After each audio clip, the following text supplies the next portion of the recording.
Hello everyone, Dr. Mina Gergis, a medical doctor in Australia, belong to the Coptic Orthodox Church.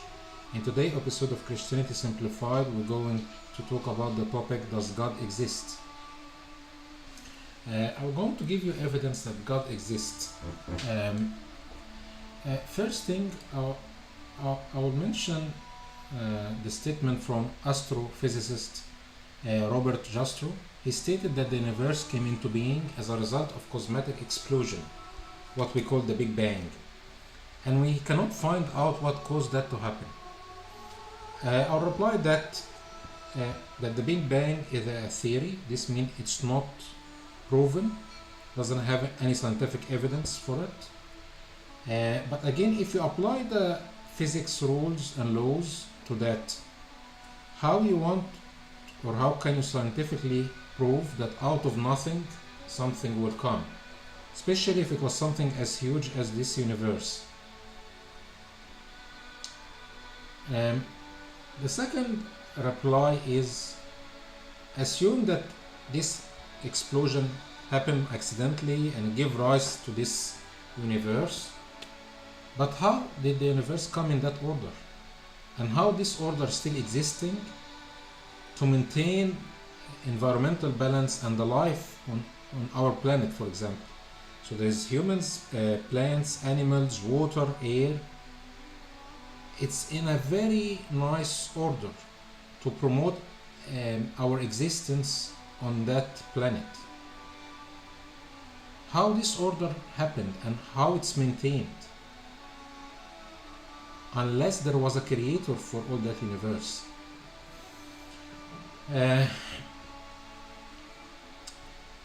And again, in reply, yes, there is different religions, but the heavenly religions believe that there is a God, and that God is the creator of the universe. Regardless who is this God, that's the difference between different heavenly religions. But that proposal make more sense, because if you think about the universe, its order, how it's maintained, that cannot be all happen by accident, and it's just maintained by accident. Stephen Hawking said, if you accept as I do that the laws of nature are fixed, then it doesn't take long to ask what role is there for God. In reply to a statement, I can say that you are wrong and what you're stating doesn't make sense. If you are actually admitting that the laws of nature are fixed, my question to you is, how an accident managed to give rise to a nature which have fixed law to keep it going in a certain order? Can you prove this scientifically to me? Actually, it's the other way around. Actually, there must be a God who created that order, and for things to stay in that order, for the laws of nature to stay fixed. What about evolution? I don't, and Christians don't believe, and most religions don't believe in Darwin theory of evolution. And again, that's a theory, which means it's not proven. But again, from a scientific point of view, I would say, if Darwin evolution theory is correct, where are the fossils which prove these intermediate creatures, which prove that we came from monkeys, and which also prove that the life came from plants and all these bits and things? Where is this intermediate fossils to prove this transition? The other thing is, if you assuming that we came from monkeys, why there is monkeys still around? Why the monkeys are not extinct? Because humans are still now there and they are existing. Did some monkeys evoluted and some not? And apply that to any other animal or plant? Doesn't make sense, even from a scientific point of view. Yes, we believe in adaptation, where the animal or the plant or any living creature will start to make some adaptation to the environment for better survival, which we call it macro evolution, but we don't believe in Darwin evolution or macro evolution. Again, another proof. What about dignity and ethics? First of all, think about it. How an atom or a molecule will give rise to dignity or ethics or conscience. Where the emotions come from. We cannot scientifically prove the existence of these things because they are non-materialistic. But is inability of the science to prove these things doesn't mean that they don't exist, and you can apply that on God. If science cannot prove or disprove the presence of God, it doesn't mean that God is absent or that is not there. Give an example. Just with our own limited senses, we cannot see the air. Does this mean that the air doesn't exist? Not really.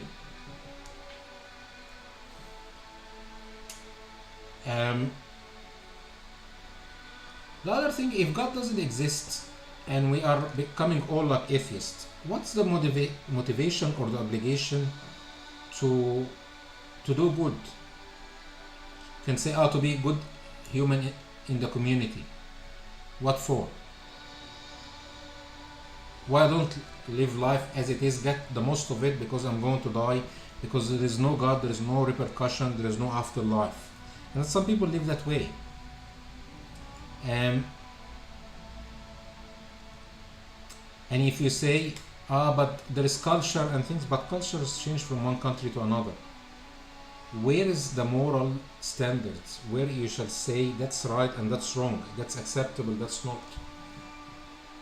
How you will be able to tell between what's right and what's wrong? Where will be the obvious difference between good and evil? You know, if we continue with that matter, you can say as part of the survival of the fittest and the natural selection process, I can go and kill someone because they are just less fit, in my opinion. Where is the logic in that? People say, but even if we say that there is God, how come there is suffering and misery in that living? I will say, is the presence of suffering prove or disprove the presence of God? Okay, take God out of the picture and assume that there is no God. Did this improve the suffering? Did it change anything? Or it will make it more miserable? Because that will be it, that life which is full of suffering and misery. You're just trying to take away hope here. I'll even tell you something. Just look at the statistics. The percentage of mental health illnesses, suicide, drugs, addiction is much higher in the countries which are, we call them developed, but they are getting away from God and religion and faith. Why is that? Because of that.